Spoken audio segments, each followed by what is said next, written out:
Set in the early stages of the 2008 economic meltdown, Peter, an entry-level analyst at a large investment firm, discovers that a majority of his company's holdings are worthless. Is that figure right? Looks pretty right to me.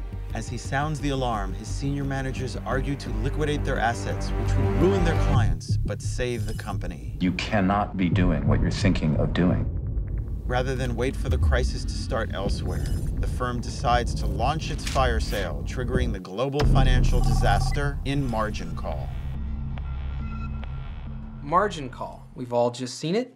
Leah, why don't you tell us about it? Margin Call is a film that attempts to give us an origin point about the 2008 economic meltdown. It's kind of a peek behind the reality of Wall Street's curtain. Yeah, I had a hard time watching this film, and I think it's because I kept watching the characters, and it's a bunch of rich white men, and they're all really unsympathetic, and they're all about to perform very corrupt acts. And you're selling something that you know has no value. We are selling to willing buyers at the current fair market price, so that we may survive. You will never sell anything to any of those people ever again. I understand. You see the future and you know what's going to happen, so you project all those worries onto these characters, and I found it really unenjoyable. There are at least 3 scenes in this movie where someone says, please explain it to me. Explain to me like I'm a young child. Or I'm a dog. I'm a golden dog. retriever. Right. And no one actually explains anything. They all kind of talk around it. It's a talking heads movie. It's like, I will tell you without really telling you. And I was just kind of left going, what's the point to all this? Well, I think the filmmakers want us to experience what's going on in real life, which is you had people from Wall Street go to Senate hearings, and the people from Wall Street were no clearer in explaining it to our legislators than the characters in this film were. And I think that that's some of the intention behind telling this story in this particular way. Well, I think that's the issue. We've been hearing a lot of mumbo jumbo coming from the media, coming from the people in this industry, and we don't have answers. So I go into this movie and I think, oh, maybe there'll be an argument posited. Maybe I'll get to hear some answers. And no, I get even more frustrated. It's gorgeous. Like, it's stark, it's stylish, everyone looks great. They're in these expensive suits. It's populated with famous, talented actors.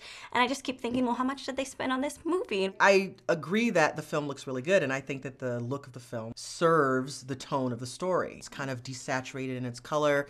We've got a lot of blue and gray hues, and it's not meant to draw you in. It really is. Everything about the film is really intended to kind of keep you at a distance. I mean, you've got Kevin Spacey and Jeremy Irons and Demi Moore and Stanley Tucci and Paul Bettany. Paul Bettany. Kevin Spacey, who plays Sam, who's the head of the floor. He's the only character in the entire piece that really has an arc. He's the only character that debates the issues that are going on in front of him.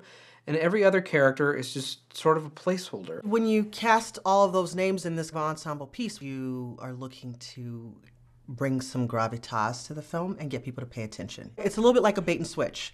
I'm going to give you these characters, I'm going to give you these really powerful actors, and what they're going to do is they're going to draw you in, and then they're going to recede to the background, and then they're going to slide what they're saying and doing in front of you. And It's manipulative. I mean, every film is manipulative. Every film is manipulative, but every this one film is a contrivance. But as an audience member, I watch this film. I'm not being told any answers. I'm having movie stars being in stunt casting. I'm watching a film that looks like it's really expensive about a topic that's happening right now, that's frustrating me right now, and all to the effect of getting you to pay attention.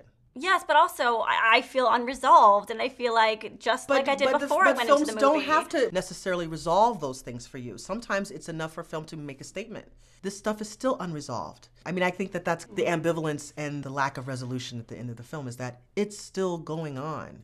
Well, like the economic crisis, I don't know that we're going to figure this out right now. So why don't we take it to a vote? So if you're watching this movie, I think you're going to want the government to bail you out. Skip it. I think Margin Call is not an easy movie to watch. However, I do think that there is value in this snapshot of our current economic situation. So I'm going to say stream it. Watching this movie won't give you any answers, and it won't make your wallet any fatter either, so skip it. So it looks like that's a half ticket, which means our 2 skip it's unfortunately trump your stream it, which makes Margin Call a skip it. But, you know, that's the way it works on Wall Street sometimes. Ah, cheers. Which absolutely proves my point. Ah.